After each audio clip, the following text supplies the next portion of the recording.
Now, turning to our program, please welcome James Madlam, CEO of Miller Communications, Inc., to introduce our speaker.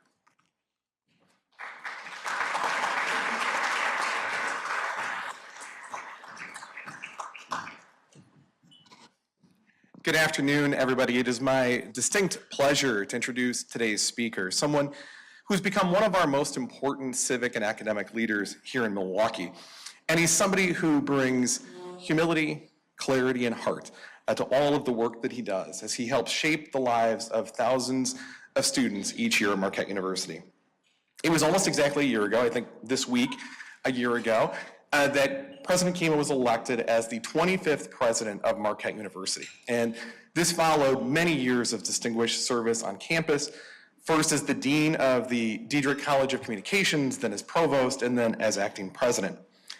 And in every one of these roles, he has built a reputation as a collaborative, thoughtful leader, somebody who listens deeply and leads and makes decisions based on a deep belief in the mission of Marquette University. I've had the opportunity to work with President Kimo over the years, and I greatly admire the way he leads. He believes that a Marquette University education is about changing who we are, not just what we do. And it's a whole person, values-driven approach that helps students shape meaningful careers, yes, but most importantly, meaningful lives that impact the communities in which they live and the world in which we all live. And as a proud alum of Marquette, that resonates deeply with me. It's no secret that higher education faces a lot of headwinds in this moment. And I have been so deeply optimistic about the future of Marquette and the future of higher ed because of the leadership that I have seen from President Kimo.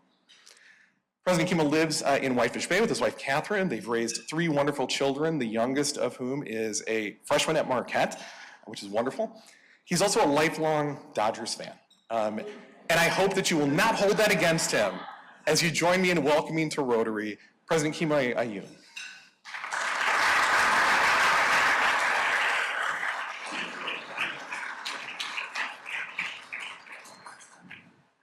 I was born in LA. That's my defense. When I was 16 years old, the Rotary Club of Sacramento had a competition, a speech competition. I don't know if they still do them. And it was a series of competitions held around the city, and then if you were selected from that particular area, you would advance. And it was good to be able to participate that, and I got involved and I advanced and actually ended up making it to the very final round. It was me and Warner Ewan. And we gave our presentations, and the Rotary Club picked Warner over me. I'm still holding a grudge. So if I'm a bit short with you today, you'll understand why. It's been 44 years. But the good thing about that competition, and I was talking to Kent about this, is there's the Rotary Scholar Program. And as the result of apparently second place, you get something from that. And so thank you for those people who came before me who helped to be able to pay for my education that I eventually went on to do. For those who don't know me, I think that it's important to understand the context, because I think the experiences that happen in your life impact who you are, how you lead, and what you do. I think about that is because it's what's your priorities and how you're going to move forward a university like Marquette that's been around for 144 years and has done phenomenal work. I'm like the 22% of students at Marquette University. I'm a first-generation college student. And I share that because it gives you a particular lens. Neither of my parents graduated from high school. 2 of my 4 sisters did not graduate from high school. None of them went to college.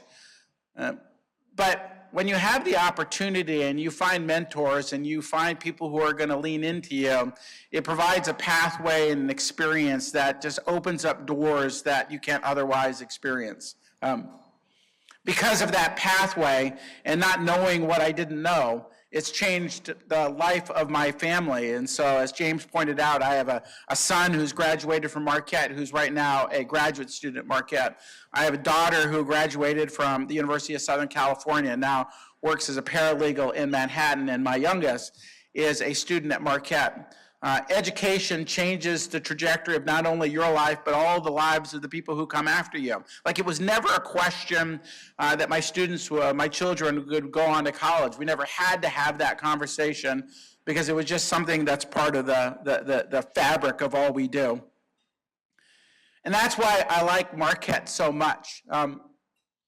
When you think about it and you talk about who we are and what we center on, if you were ever to look at Marquette's mission, it's very kind of narrow and specific. And as a Catholic Jesuit institution, we say our goal, our mission is to serve God. But how do we do that? And how we do that work is by doing two things. First is transforming the lives of students to make them men and women for and with others. So service orientation is a big part of what we do at Marquette University. And you probably see that around town where Marquette graduates who are actively involved are engaged in service. And I'll get to tell you a few stories about that. But as a university, we're also interested in discovering knowledge and coming up with breakthroughs. And so our faculty participate in research and have research labs. Think about things like water quality and air pollution and allowing people to have medical advances so we can detect cancer more easily. It's about doing research that makes the world a better place. And so when you start at a place that has that clear mission and that clear focus, it's easy to show up every day and do that work. Apparently my presentation's over. All right. Yeah, how it resonates with me is if those of you who know your history, Bishop Henney, he believed Milwaukee, in order for it to be truly successful, had to have a mission-based university. And so that's where Marquette was founded in 1881. And we continue to do that work, and we do that through the students. And so if you're not familiar with Marquette University, we have about 8,000 undergraduate students studying about 50 different primary majors. We have about 3,700 graduate students who are in some professional programs like our dental school, our law school, our physician assistant school, our occupational therapy program. People are going out and contributing to Milwaukee and beyond. And we have about 1,200 faculty who are the drivers of all that we do. We can't do our work without those 1,200 faculty and an additional 1,000 plus staff who make sure that we are paying attention to how we are recruiting students and retaining them and graduating them and putting them on a path to be able to be successful. Now, I always say that we are never going to chase rankings. There are a lot of universities who want to get a top 25 ranking. We do not chase the rankings, but instead, we focus on what we do about creating and transforming the lives of our students. And when we look nationally, here are just some of the highlights of just some of the rankings that we'll be able to be recognized for. We are ranked first in the country in community service. Our students, there's no university in the country that gets recognized more for contributing back to the community than our students. We also have happy students, 14th happiest students in the country, which is a good starting point. Religious students that are attending Mass and finding ways to be able to grow themselves spiritually. But another really nice thing, and this has happened for the last 4 years, our faculty have been ranked in the top 20 in the country. This year, it's 17th in the country in best undergraduate teaching. And it's because our faculty understand what we do and what we're called to do. It's about showing up, it's about being present, it's about listening, it's about mentoring, and it's about making sure we're putting them on the path that they want to be on. But one of the things that we also know is it's great to grow the person holistically. But we also know that parents who send their kids to college want to make sure that they are prepared and get jobs. And so we are 14th in the country in internships and 6th in the country in ensuring that our students get employed full-time in their area of study. And that's good, and that's important. and that helps the Milwaukee and Southeast Wisconsin economy. But ultimately, what we are most grateful for is the transformation of the lives. That our work, while an important part of what we do, is only a small part. When we're successful, our students are better children, they're better parents, they're better employees, they're better employers, they're better community members. They're thinking about things that are greater than them. Academically, we have about 1 in 4 of our students engage in some high-impact practices, like our research with our faculty. This is important for them to understand, how do we generate knowledge, and how do we explore, and how do we discover and think about questions? Because we know that there are questions in the world that we don't even know need to be answered right now, but we need to be able to create the students that are prepared to be able to answer those questions in 10, 20, 30, 50 years from now.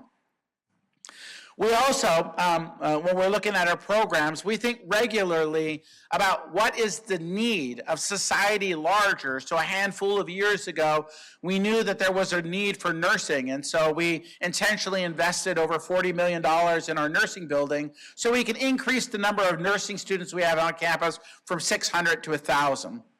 And as a university, we think these are people who come to school, are thinking about serving others, graduate and find jobs, especially at a time when we know there's a greater need for healthcare workers in this country. And when I tell the story of our faculty, it's about how they're making a difference. And so I'll give you a few examples. Amy Van Hecke, who is a professor in our psychology department, she runs the autism lab. And she's interested in understanding, how do we get children with autism to better communicate with their parents so they can live more fulfilled lives. And working with our students at Marquette, they were able to uncover these ways so that they can just make a difference in the lives of others. Or our neuro recovery clinic on campus. When people suffer traumatic brain and spine injuries, for many years, people just took that as, well, that's over, I can't do anything about that. Marquette has the only neuro recovery clinic in the state of Wisconsin, only one of a few of them in the country. And what we do is we do work to be able to figure out is, how do we begin to recreate and build neural pathways to give people mobility so they can lead productive lives again. As a result of having that lives on campus, we make a difference in the world. But we also understand we're connected to our Catholic Jesuit tradition. And so faculty like Connor Kelly in theology, or Father Ryan Duns, who wrote a book, Who Will You Become? So that our students, when they're 18 years old and coming to campus, are thinking about, what are my values? How will I live those values? And who am I called to become? When you get people thinking about that at 18 years old, it makes a big difference. And when you create the environment where students understand what they're coming to at the university, we get the type of students that are ready to do it the Marquette way. Now, another part of life, obviously, is student life. For all of those who lived in residence halls or participated in different dorm activities. We have 10 residence halls. We have about 250 plus student organization. We have sororities. We have club spaces. You know, this is just one of the many ways that our students learn, because they're navigating life. And so our RAs and our hall directors are there to be able to help them to navigate and figure out, how do they solve their problems? How do you navigate a roommate that you have difficulties with? How do you deal with a breakup of a boyfriend or a girlfriend? How do you figure out how to pass a class maybe you have difficulty with? And these are other staff and other students who are with our students, you know, into the late hours or on the weekends, helping them to be able to grow. And so we use this as an additional extension of the university, because we know that we have to take care of all facets of the individual. Oh, there's a good fact. And 90% of seniors said they would choose Marquette again. We like that. You know, community service is, and I talked about this, we're already ranked highly on that. Now, there are different types of programs that we have, like Run to Feed the Hungry, where our students, which is our largest service group out there, where our students are going out and working in food kitchens and pantries and homeless shelters. And it's not because it's part of their curriculum. It's not because they're required to do it as part of their class, but they do it because it's something that they're called to do. Or I was talking about Engineers Without Borders with Jerry here. Engineers Without Borders are students who go to Guatemala every year, and they work with people in Guatemala to be able to design plans for bridges and waterways so they take fresh water from remote locations and bring them right into a village, or create a bridge that allows someone to cross safely over a river where they otherwise would not be able to cross safely. But they go there and they work with the community to be able to give back. Well, a fun one I talk about is a moment of magic. And a moment of magic are our students who dress up like princesses. And they go to hospitals and they look for, they meet with medically vulnerable children to be able to bring joy into their lives. That's what we hope to do every day at Marquette. We talk about cura personalis, which is care for the whole person. And when we think about care for the whole person, we think about, if we're going to be successful at transforming the lives of our students, we need to make sure they make it from year 1 to year 2, and then make it from 2 to 3, and then make it all the way to graduation. The worst thing that we could do is have students who came and end up having some debt and left without a degree. As a result of a generous donation by Marcus Lemonis, we were able to create a center that is really focused on our students. And this center has increased the use of our tutoring facilities by about 26% in the first year, 200,000 swipes coming through this building, and allows us to get to a first to second year retention rate of 93%. Now, to put that into context, when we were at about 89%, we were about 100th in the country. We were doing well. It's probably closer to about 60th in the country right now. And our goal is to get to 94%. And when we get there, we'll probably be top 50. So we're always monitoring that. But it's thinking about what are you doing to care for your students. We have campus ministry and worship spaces, and then also our wellness center focused on thinking about holistic health. Mental, physical, and spiritual well-being.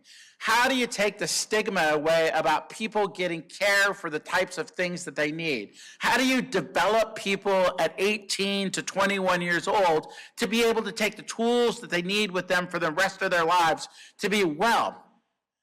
And this space is able to bring all of the opportunities, all of the facilities, all of the programs in one space. So whether or not you need to see a doctor because you have a sore throat, or you need to work out and spend some time on the treadmill, or if you need to see a counselor because you're having a challenge with your life, you come to the same building because that's the same space you come to get well no matter what you are doing. Now, athletics, it's a good way for our students. I say with athletics, it's something where we get known for. I think one of the stats that we have is that 98% of our activity, commercial activity, comes from our men's basketball. It's one of the ways that people know who we are. For our students, it helps to attract enrollment, but it also helps to give them something to do on the weekends or tomorrow night when we beat the Dayton Flyers. Make sure you're there. But it's part of the 300 plus athletes who, again, go on and are really successful when they leave Marquette University. They really set a good example and are really good team members and teammates and understand what it takes to really do the hard work that they need to do. So I have to get the question, what does a president do, especially from students? And so I'd share some of those things with you. As I go about my work. I'm fortunate that I live in a city, and so those of you maybe have been around Marquette for a while, two former presidents, Father DiUlio and Father Wild, both live at St. Camillus, and so I get the chance to be able to talk to them and help them to kind of bounce ideas off about what's happening at Marquette. And, not surprising, some of the same things and challenges I deal with today are challenges they've dealt with before. So it's good to be able to talk about what strategies they've implemented to better understand what strategies that I might implement. It's a tool that we hope all of our students will use. But I spend my time traveling around. So, for example, I go to DC and I spend time working with others about how do we ensure that we have visas so international students who want to receive graduate degrees have the opportunity if a place like Marquette is the right thing for them. Or unlocking federal funding, understanding that if there is a stoppage in federal funding, it closes labs, and it's not something that we simply can turn back on. When you close a lab, it takes a while to be able to get that lab up and working again. This is where we remain internationally competitive when we have this sort of information. Or most close to my heart is the idea of PLUS loans. How do we make sure our students have access to the resources that need to be able to go to a professional program or to go to get a bachelor's degree so they can do the work that they want to do? Right now, that there are restrictions that might limit, which would impact the ability of some of our students to be able to continue to persist or even to go to a place like Marquette. You know, the question that I'm asked is, what's your vision? And I say, we understand that we're called to transform the lives of our students. And so I say, in doing that, we must be a student-centered university if we're going to be successful at transforming our students. So our competitive advantage is we're a Catholic Jesuit university that has specific values. We need to retain and recruit faculty and staff who understand what we do. We need to grow high-impact practices, study abroad, internships, working with research with faculty. This is what we know research says is students who are successful in the long term, not only short term of graduating, but in the long term, do a series of these high-impact practices. And keep tuition affordable. That's the biggest challenge that we have, is because as cost grows up, we cannot continue to put that cost onto our students. There are 74 private institutions in the top 100 in the U.S. News and World Report rankings. Marquette still is over 50,000, but we're fortunate to say we're the third lowest priced private institution in the top 100. And in order to do that, we raised tuition, like our Time to Rise campaign raised $330 million that we use for scholarships. We're in a silent phase of the next campaign, and we're going to have to raise more money. But if we're going to continue our mission, we have to continue to figure out how do we control costs internally, and how do we raise external dollars to ensure that there's access to everyone to get a Marquette education. And from an infrastructure perspective, two things that we need to think is, where do our students live and where do our students learn? We have some residence halls that we need to update. Anybody here who lived in O'Donnell Hall, it's still going. As we say, it's a classic, but it's a classic that probably should not be used anymore. So thinking about our spaces and where students are demanding the types of spaces that they have to live, but also is that we know the future of enrollment will continue to expand in the sciences. How do we invest in our sciences so we have new labs, we have VR, 3D learning spaces, AV teaching spaces, all that our students are able to have an experience to help them to learn the material more easily. As I wrap up here, I'm fortunate to be part of Marquette.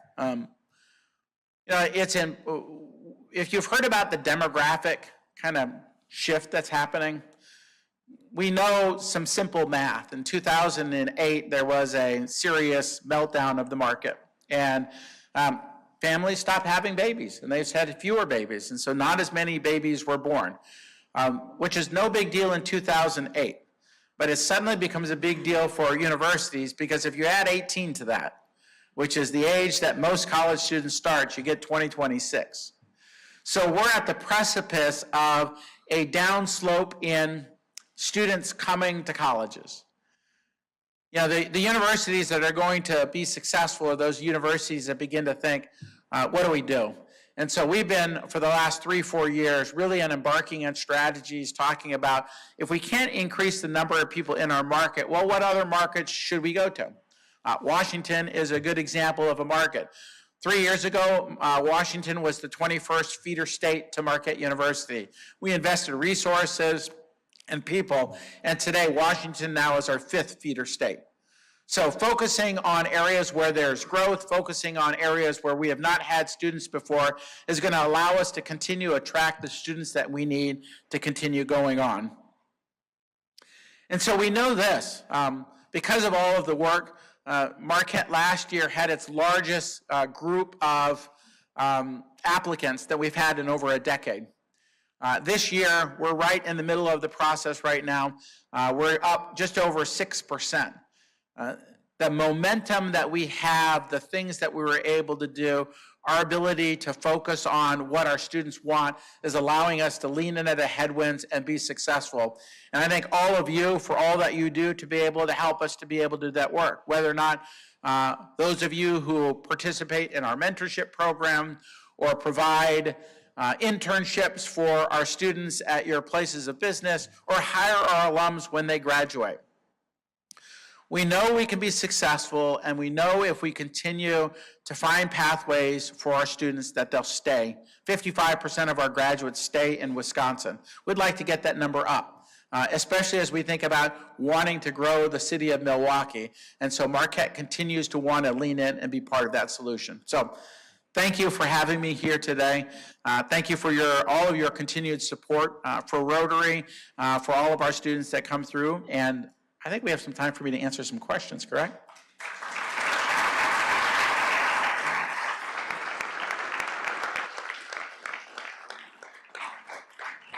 Thank you so much for spending some time with us today. If you have a question, please come on up and make sure to introduce yourself before you state your question. Give you a minute to take a sip of water.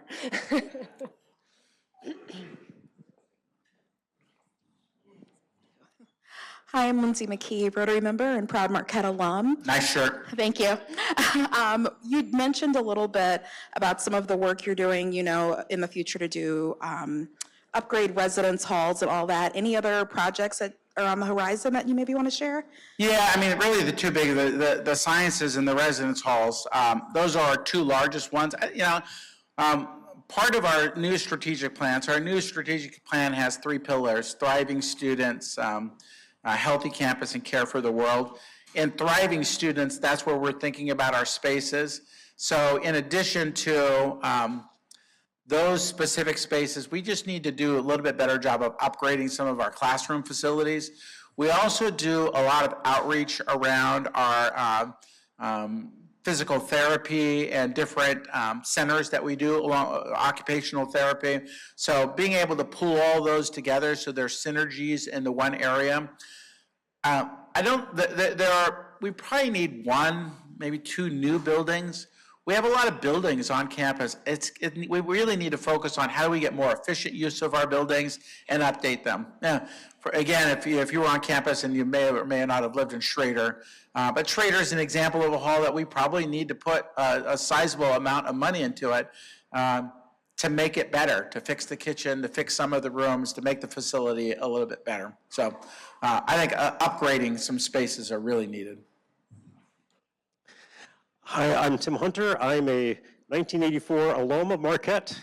I lived in Schrader Hall. Yeah, we haven't updated it since then. And I could tell. So just want to make a comment is I'm on the industry advisory board of mechanical engineering, and it's so nice working with Marquette versus other universities in town I've worked with is when problems come up, the staff has got a can-do attitude. You know, it's like everybody's got the same problems, and they just have this positive attitude that they're going to solve the problem. And it's always so nice when I'm engaging with them. So I have a question about the demographics, though. I understand the demographics of 2008, 2009 is causing problems now. Didn't people start having babies like after that? No, actually they didn't. So if you go back and you look at the, typically in prior situations like that, then people would wait a couple of years and have babies. It's actually a downslope that continues. So We would love it to have changed, and then COVID, actually, we thought maybe more kids would be born in COVID. That did not happen either. With everyone being home, I think everybody was annoyed with one another. Okay. So it's a long-term challenge. So what we're finding is 15 to 20% fewer birds that start in this next year and then stay with us, right? And private universities have gotten an especially tough time now, right? I think it's 1 in 2 private universities are going to fail because of this, right? Yeah, there is, a Christian says that about 50% of private universities will fail.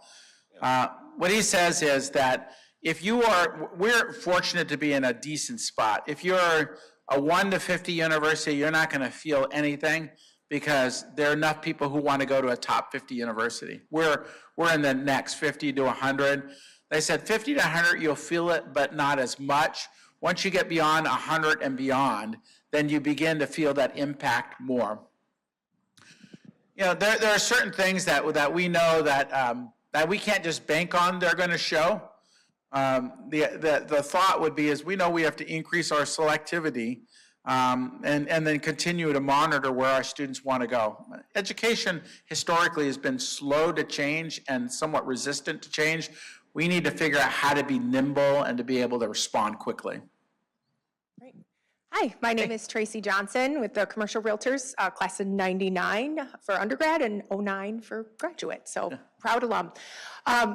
2 quick things. First of all, happy late birthday. I was at the game on Saturday. Thank you. That was amazing. And a big one. secondly, I just admire how you continue to be so unapologetically committed to being a Catholic Jesuit institution. When you said that was a competitive advantage, I think there are some institutions who look at that as, you know, they need to move away from that. So I really appreciate that.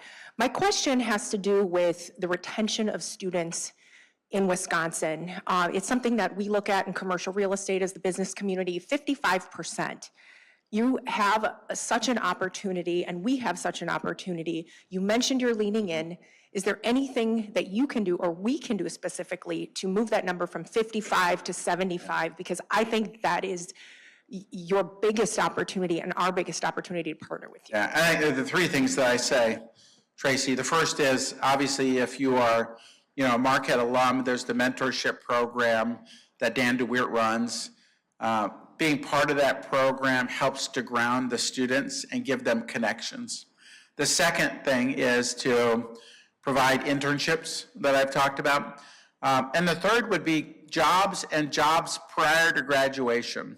What we know about students, especially our students, as we begin, our strategy in order to deal with the downturn in the demographics is to expand our base and recruit about 50% of our students from Wisconsin, Illinois, and Minnesota, which is right about 75% now, and then shrink that to 50%, and then 50% around the rest of the country.